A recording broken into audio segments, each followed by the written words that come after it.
Excelsior news में आप सभी का स्वागत है। मैं रितेश गुप्ता। दर्शकों, जिस तरह से हम सब चाहते हैं कि Jammu Kashmir reorganisation amendment bill जो है लोकसभा में पेश किया गया और उसे पारित भी कर दिया गया।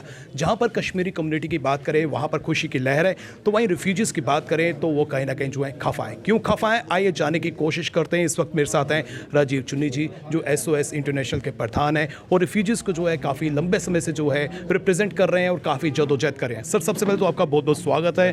क्यों खफा आप नज़र आ रहे हैं? देखें, खफा जो हैं वो हम अपनी वजह से नहीं है। सरकार ने कमेटियां और कमीशन बनाए जब से हम निकले हैं। वो कमेटियां और कमीशन सरकार द्वारा बनाई गई ये कहती हैं कि इन लोगों को पॉलिटिकली एम्पावर करो। और एम्पावरमेंट का फार्मूला उन्होंने क्या दिया था कि जो संविधान में इनके लिए पहले 25 थी, एक निकाल के आपने 24 कर दी। जो 24 सीटें खाली पड़ी हैं, चूँकि ये इन लोगों के लिए हैं, इनको 8 सीटें उसमें से दे दीजिए।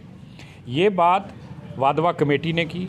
ये बात इंटरलोकेटर्स जो हमारे यहाँ गवर्नर रहे NN वोरा साहब, ये पहले बन के आए, इंटरलोकेटर बन के आए। KC पंत साहब इंटरलोकेटर बन के आए, उन्होंने कही। फिर उसके बाद MM अंसारी आए, राधा कुमार जी आई, उन्होंने कही। यूरोपियन यूनियन आया, उसने कही। पार्लियामेंट्री कमेटी बनी जिसको हेड कौन कर रहे थे? वेंकैया नायडू, जो भारतीय जनता पार्टी के नेशनल प्रेसिडेंट रहे हैं और भारत के उपराष्ट्रपति रहे और सुप्रीम कोर्ट के वकील हैं। उन्होंने कहा उस रिपोर्ट में, जो 183rd रिपोर्ट के नाम से जानी जाती है, कि 8 सीटें निकालिए, इनको दे दीजिए और उसके लिए अगर कॉन्स्टिट्यूशन जम्मू कश्मीर के उसमें संशोधन भी करना पड़े तो करिए। कल क्या हुआ है? कल संशोधन हुआ है। और अगर संशोधन हुआ है तो आपने वेंकैया नायडू साहब की बात क्यों नहीं मानी? उसकी की हुई सिफारिश को क्यों नहीं माना? उन्होंने तो मंथन किया था पूरा जी। और उसके अतिरिक्त जब यहाँ पर डिलिमिटेशन कमीशन बना, उसने कहा 2 सीटें आप दे दो वैली माइग्रेंट्स को और इनको पर्याप्त मात्रा में दे दो। पर्याप्त मात्रा का मतलब 1 नहीं होता। उनको 2 मांगी, 1 कमीशन ने 2 की 2 दे दी। हमारे लिए 10 कमेटियां और कमीशन ने कहा हमें जनाब तरसा के 1 सीट दी। वो भी क्यों दी? कि ये बोले ना, ताकि एक बैलेंस बना रहे। ये एक तमाशा है। आज तक हमारे पैकेज का आता पता नहीं, जिसमें 25-25 लाख रुपए लोगों को मिलना था।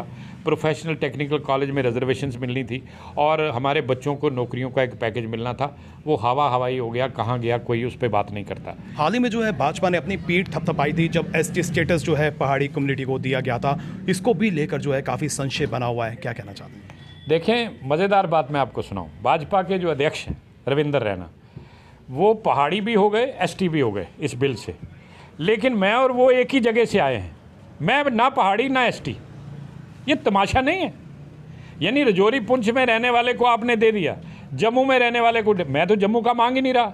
मैं मीरपुर से आया हूँ, मैं मीरपुर का मांग रहा हूँ। कोई मुजफ्फराबाद से आया, मुजफ्फराबाद का मांग रहा है। कोई पुंछ के इलाकों से आया, वो वहाँ का मांग रहा है। मैंने तो जम्मू का मांगा ही नहीं, क्योंकि मेरे स्टेट सब्जेक्ट में लिखा है permanent resident of Mirpur at present Jammu. आपने लिखा है, मैंने नहीं लिखा, आपने इशू किए थे। तो आप क्या तमाशा कर रहे हो? रविंदर रैना पार्टी का अध्यक्ष POK से आया हुआ पहाड़ी भी हो गया और ST भी हो गया।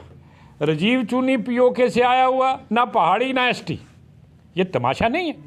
ये कौन सा संविधान है जो हमें इस बात की इजाज़त देता है कि हम डिस्पैरिटी करें, गोरे और काले में भेद करें, लंबे और छोटे में भेद करें? ये तमाशा है। तो एक तो हमें 8 सीटें मिलें, जिसके लिए कमेटियां और कमीशन रिकमेंड कर चुके हैं।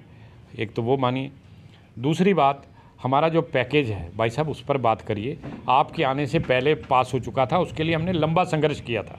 तीसरी बात कि मेरे जो आने वाली जनरेशन है उसको आप बर्बाद कर रहे हैं। अगर वो पहाड़ी हैं तो उनको ST मिले। अगर रविंदर रैना ST बन गया, इसलिए बना कि वो पार्टी का प्रेसिडेंट है, ये गलत बात है।